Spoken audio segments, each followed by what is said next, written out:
Hello दोस्तों, आज की इस वीडियो में हम कहानी के माध्यम से हिंदी पढ़ने की प्रैक्टिस करेंगे।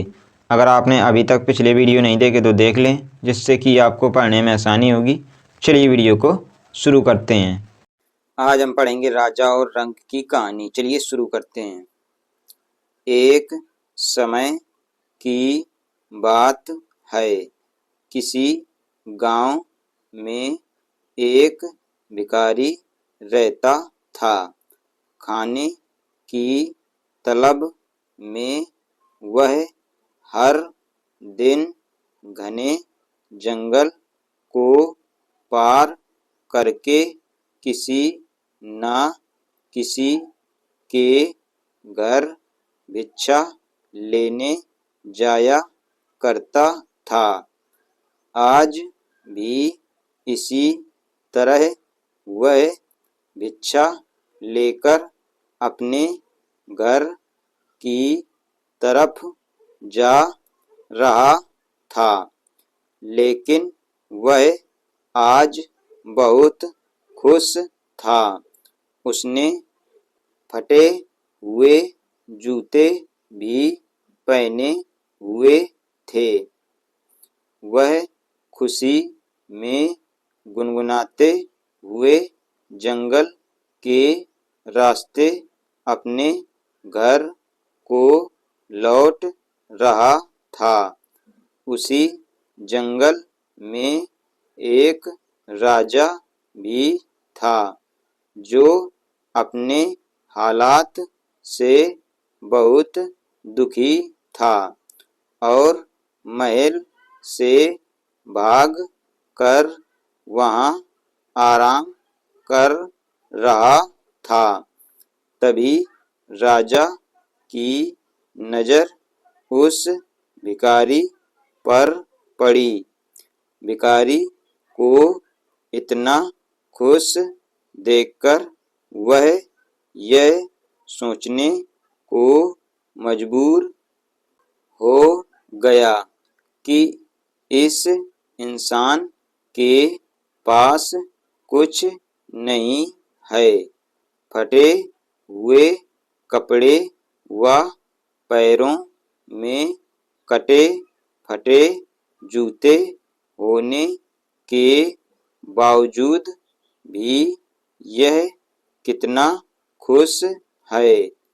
और एक मैं हूँ जो दिन रात एक करके अपनी प्रजा और परिवार वालों की सेवा करता हूँ, लेकिन इसके बाद भी वो लोग खुश नहीं होते हैं।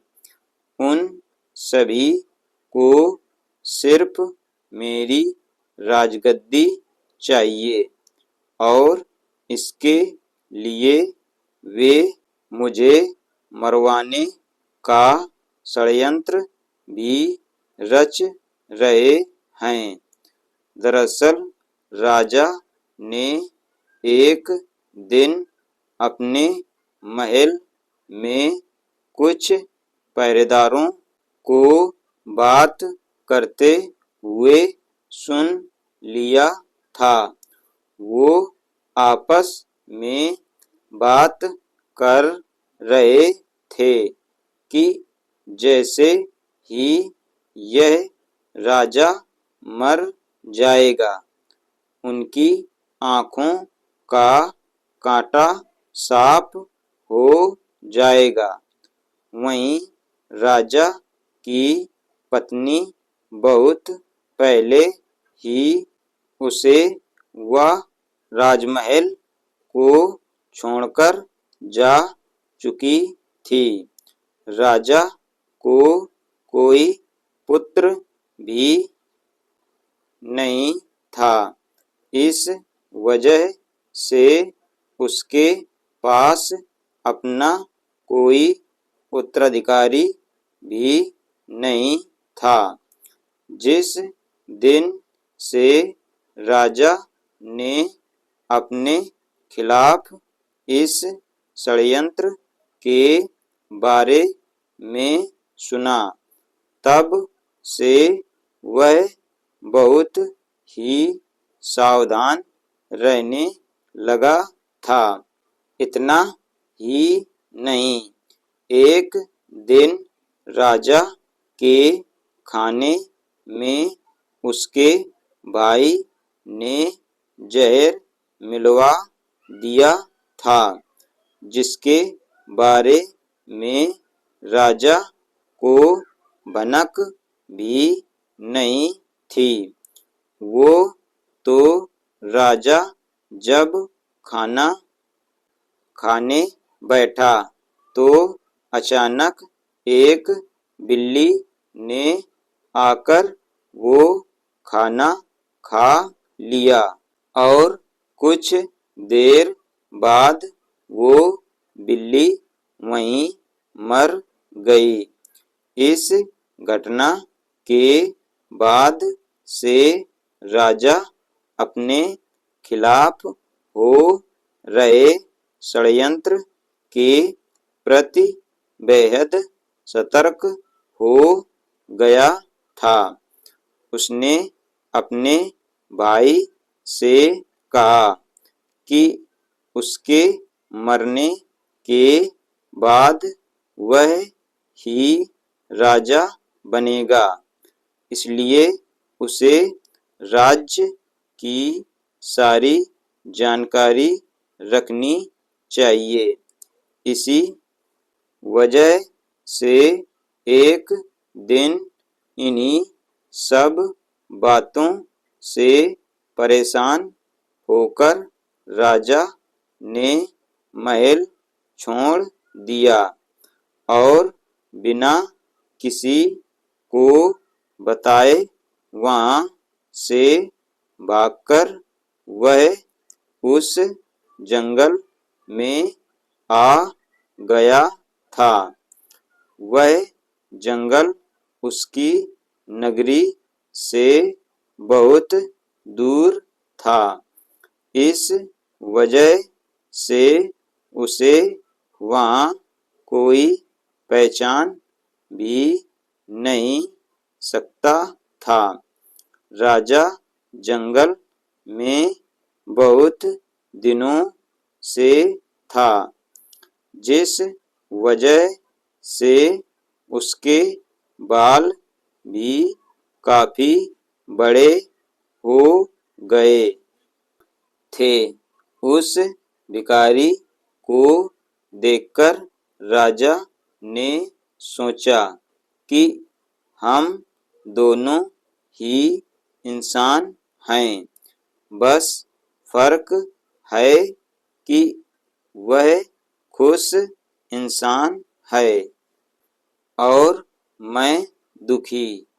राजा जल्दी जल्दी में महल से भागा था, इसलिए उसने सुंदर मोतियों की एक माला, जरी हुए जूते, कीमती कपड़े और हाथों में सोने की अंगूठियां भी पहने हुए था। जब भिखारी ने राजा को देखा तो वह थोड़ा पीछे हट गया और सोचने लगा कि मैंने तो कटे फटे कपड़े और जूते पहने हुए हैं, भीख ना मिले तो मैं भूखा ही रह जाऊं, लेकिन इसके तो ठाट बाट ही अलग हैं। यह कितना खुशनसीब है कि इसने हीरे जवाहरात, सुंदर कपड़े और जूते पहने हुए हैं, लेकिन इसके बाद भी यह खुश नजर नहीं आ रहा है। उसने सोचा, चलो इस शख्स से ही उसके खुश न होने की वजह पूछता हूँ। भिखारी राजा के पास पहुँचा और उसे राम राम बोला। राजा ने भी भिखारी को राम राम का जवाब दिया। भिखारी ने कहा, आप तो बहुत अमीर परिवार के लगते हैं, शायद आप कहीं के राजा हैं।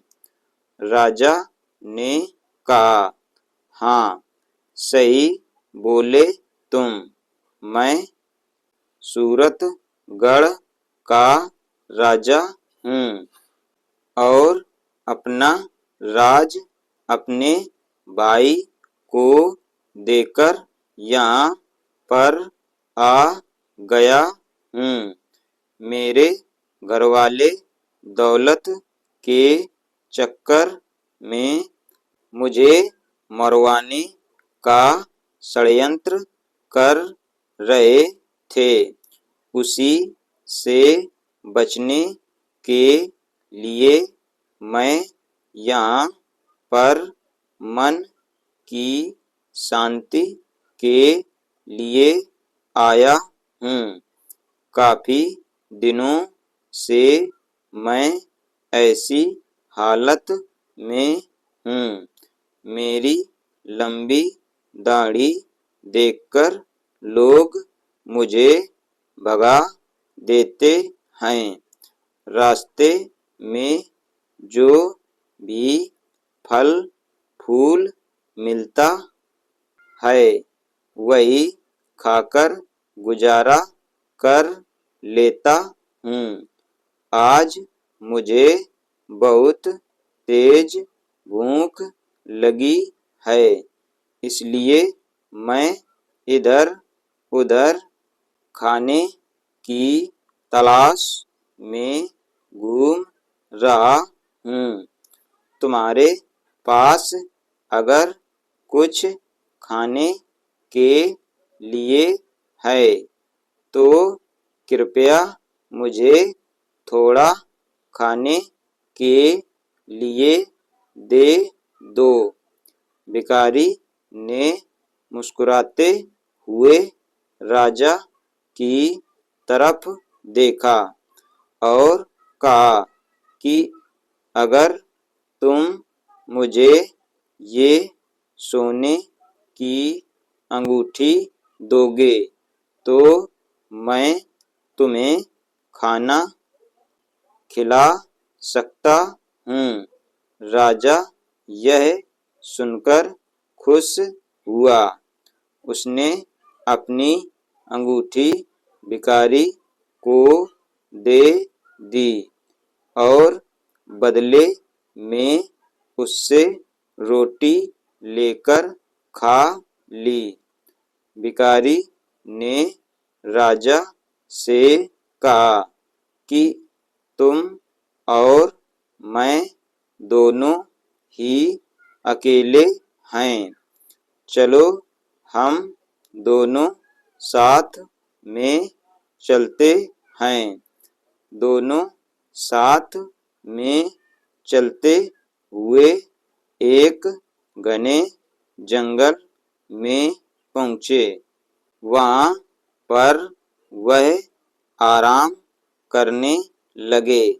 भिखारी ने राजा से कहा कि आप कितने भाग्यवान हैं, आपके पास इतनी धन दौलत है, लेकिन मेरे पास कुछ भी नहीं है। फटे जूते पहने हैं। आपकी अंगूठी से मेरी बहुत सी समस्याएं दूर हो जाएंगी। फिर राजा ने कहा कि मैं भी तुम्हारी ही तरह कुछ सोच रहा था। तुम्हें फटे जूतों की परवाह किए बगैर खुशी से अपने रास्ते की तरफ जाते देख मैंने सोचा तुम्हारे जैसा कोई खुशनसीब नहीं होगा।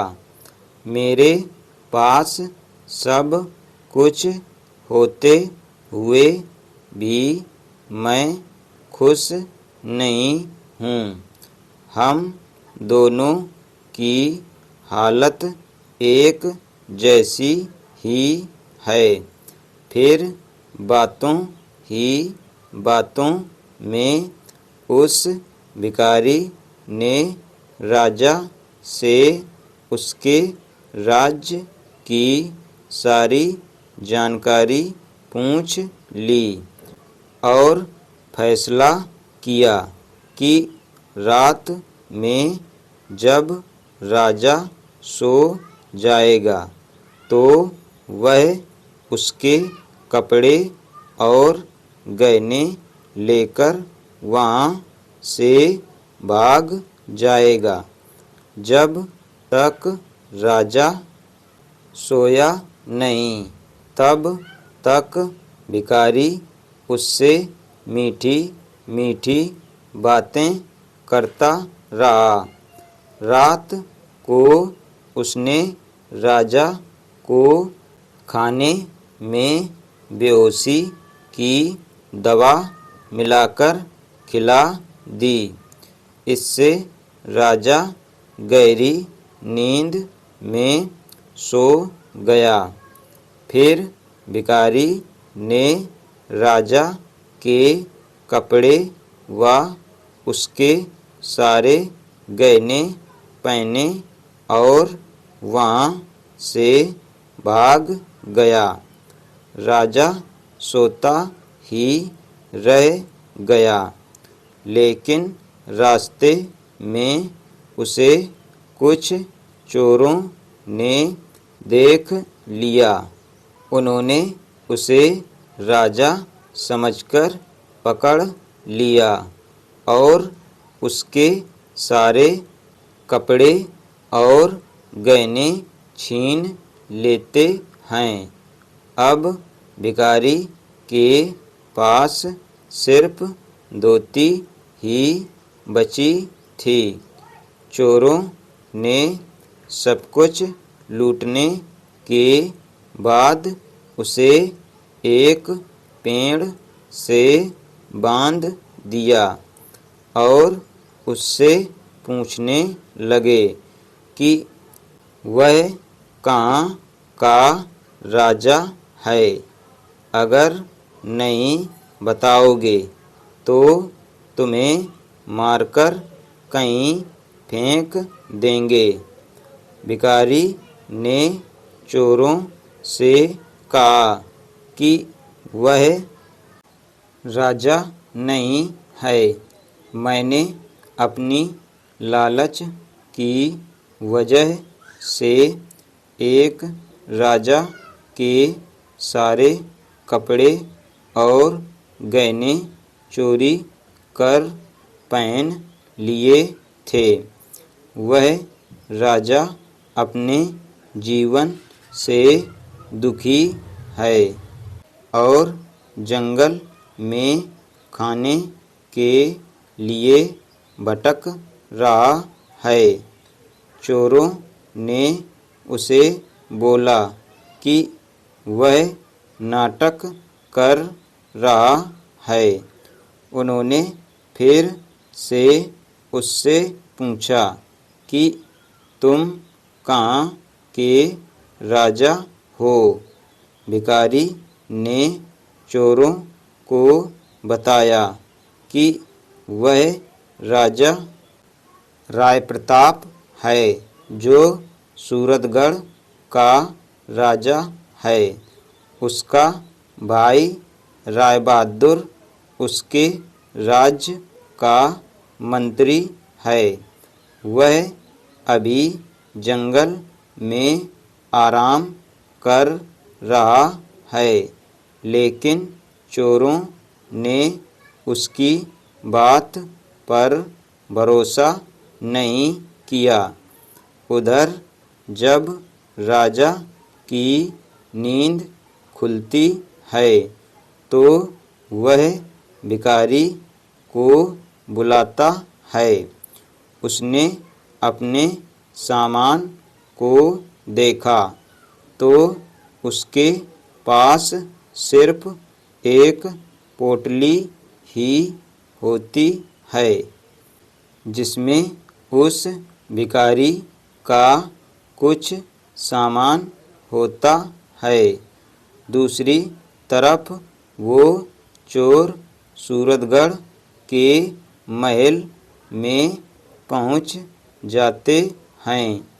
वहां पहुंचकर वो राजा के भाई राय बहादुर से कहते हैं कि उनके पास उनका भाई है। अगर वो उसे जिंदा बचाना चाहते हैं तो उसके लिए उन्हें 3000 सोने के सिक्के देने होंगे। यह सुनकर राय बहादुर ने बोला, इसके लिए तुम्हें मेरे भाई को मुंह पर कपड़ा बांधकर राजमहल लाना होगा, तभी हम तुम्हें सोने के 3000 सिक्के देंगे। चोर उस भिखारी के मुंह पर कपड़ा बांधकर उसे राजमहल लाते हैं और उसे राय बहादुर के हवाले कर देते हैं। राजा के कपड़ों में भिखारी को देखकर राय बहादुर को यकीन हुआ कि यह उसका भाई ही है। उसने सोचा कि अब वो इसे मारकर खुद राजा बन जाएगा। लेकिन जब उसने भिखारी के मुंह से कपड़ा हटाया तो वह गुस्सा हो गया। उसने चोरों को कहा कि मुझे पता था कि तुम लोग दौलत के चक्कर में मुझसे झूठ बोल रहे हो। यह आदमी मेरा भाई नहीं है। हम तुम्हें 2 महीने का समय देते हैं। मेरे भाई को पकड़कर लाओ। अगर नहीं लाए तो तुम सबको गोली मार देंगे और अगर यहाँ से भागने की कोशिश की तो जिंदा दफन करवा दूंगा। यह सुनकर सभी चोर बहुत डर गए और मौका मिलते ही वहाँ से भाग गए। रास्ते में उन्होंने भिखारी से कहा कि तुम सही थे। अब हमें बताओ वह असली राजा कहाँ पर है, फिर तुम्हें भी फिरौती के धन में हिस्सा देंगे। भिखारी ने बताया कि उसने राजा को इसी जंगल में छोड़ा था, लेकिन बहुत ढूंढने के बाद भी राजा उन्हें नहीं मिला। भजन कीर्तन करते और दूर से चढ़ावा चढ़ा कर घर को लौट जाते थे। इसी तरह 2 महीने पूरे होने वाले होते हैं। तभी एक दिन गांव के लोग दौड़े दौड़े राजा के पास आते हैं और कहते हैं कि बाबा आप तो महान हैं। उनके गांव में बारिश हुई है। राजा कहने लगा, अब मुझे इजाज़त दो, मैं यहाँ से जाना चाहता हूँ। लेकिन लोगों ने उन्हें रोक लिया। लोगों ने कहा कि वे एक आदमी भेजेंगे जो उनकी सेवा किया करेगा। राजा ने भी सोचा, चलो ठीक है, आगे जो होगा देखा जाएगा, और वहीं पर रहने लगा। कुछ समय बाद वह भिखारी और चोर भी राजा को ढूंढते ढूंढते उसी गांव में आ गए।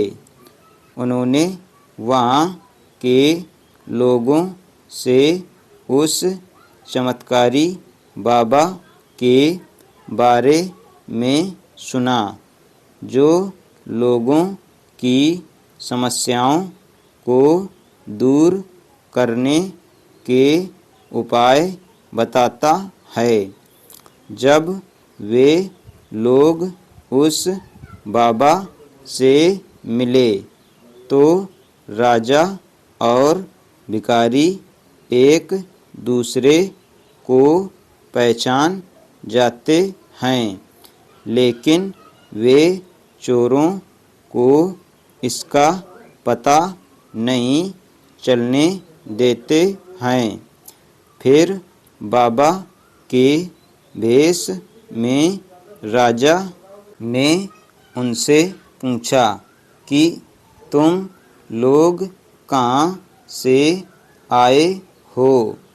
इसके बाद भिखारी ने राजा को सारी सच्चाई बताई कि मैंने लालच में आपके सारे कपड़े और जेवर पहन लिए थे, लेकिन उन्हें पहनने के तुरंत बाद ही मेरे पीछे चोर पड़ गए।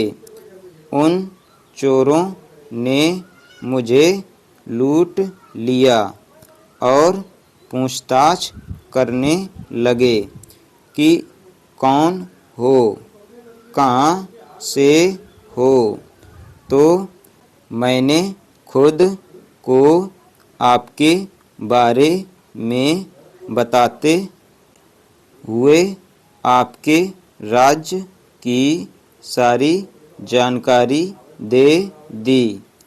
उसके बाद वो चोर मुझे राजमहल ले गए, जहाँ पर 3000 सोने के सिक्के में वो मुझे आपके भाई को देने वाले थे।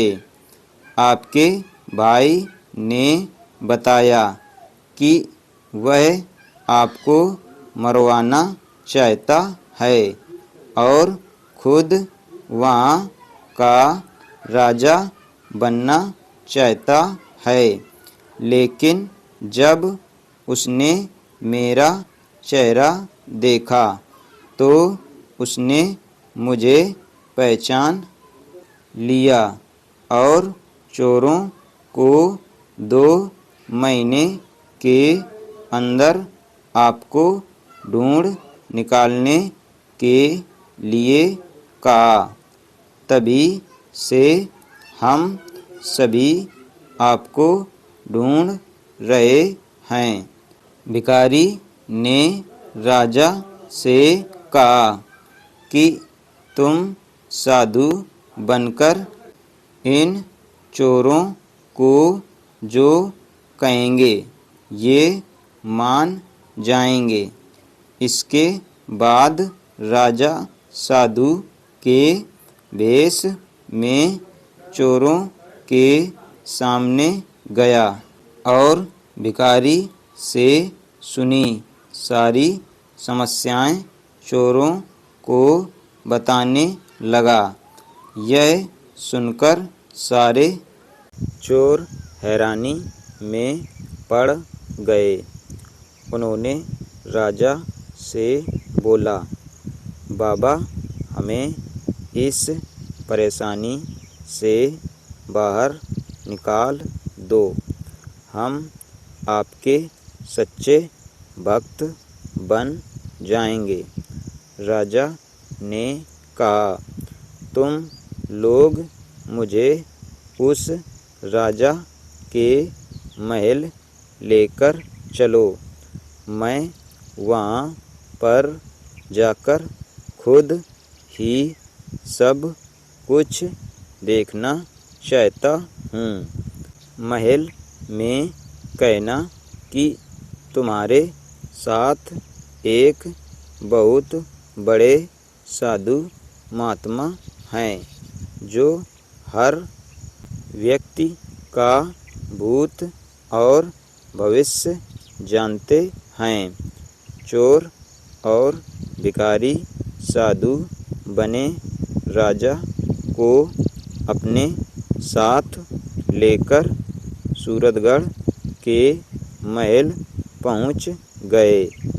चोरों ने राजा के मंत्री भाई से कहा कि हमारे साथ बहुत बड़े महात्मा आए हैं जो आपको आपके भाई राजा राय प्रताप से मिलवा सकते हैं। राजा अपने भाई को बहुत प्यार करता था, लेकिन अब उसे पता चल गया था कि उसका भाई उसके खून का प्यासा है। महल में साधु के रूप में आए राजा की खूब सेवा की गई। फिर उसका भाई उनके पास बैठकर बोला कि बाबा कृपया कर मुझे मेरे भाई से मिलवा दें। आज मैं इस राज्य का राजा बनने जा रहा हूँ। मेरा भाई बिना कुछ बताए महल छोड़कर यहाँ से चले गए हैं। फिर वो साधु के रूप में राजा चोरों के पास गया और उनसे कहा कि मैं थोड़ी देर के लिए इसका राजा भाई बन जाता हूँ। फिर उसने अपने राजसी कपड़े पहने और राजदरबार में आ गया। यह देखकर पूरी प्रजा हैरान थी। सभी लोग राजा को वापस आया देखकर उसकी जय जयकार करने लगे। उन्होंने राजा से पूछा कि वह इतने दिनों तक कहाँ पर थे। वहीं राजा का भाई यह सब देखकर हैरान था। वह लोगों से कहने लगा कि यह उसका राजा भाई नहीं है, बल्कि यह तो एक साधु है जिसने थोड़ी देर के लिए मुझे अपने भाई के रूप से मिलवाया है। वह अभी अपने असली रूप में आ जाएंगे और बाबा बन जाएंगे। राजा ने भी सभी को समझाते हुए कहा कि हाँ, मैं थोड़ी देर में अपने असली रूप में आ जाऊंगा। इसके बाद सभी लोग राजा के भाई का राज्य अभिषेक करने लगे। वह जैसे ही राजा की गद्दी पर बैठने वाला था, वैसे ही साधु बने राजा ने कहा, मैं खुद अपने भाई को राजा बनाना चाहता था, लेकिन एक दिन मैंने महल में लोगों को मेरे खिलाफ हो रही साजिश के बारे में बात करते हुए सुन लिया था। मुझे कभी भी यह नहीं पता चल सका कि इन सबके पीछे मेरे अपने ही भाई का हाथ है। अगर मेरा भाई मुझसे अपने राजा बनने की बात कहता तो मैं खुशी खुशी उसे राजा बना देता, लेकिन इसने मुझे जहर दे कर मारने का प्रयास किया। पर जिस पर भगवान का साया हो उसका कुछ नहीं बिगड़ता। यह सुनकर राजा का भाई राय बहादुर बोलने लगा कि यह साधु कुछ भी अनाप शनाप बोल रहा है। यह हमें ठगने का प्रयास कर रहा है। उसने राजा को धमकी देते हुए कहा कि तुम यहाँ से जल्दी से दफा हो जाओ, वरना तुम्हें धक्के मारकर महल से बाहर निकाल देंगे। राजा का एक वफादार सेवक था। साधु बने राजा की बातें सुनकर वह रोने लगा। रोते हुए उसने बोला, मैंने आपको पहचान लिया है। आप ही हमारे असली राजा हैं। मुझे क्षमा कर दें। मैंने ही आपके खाने में जहर मिलाया था।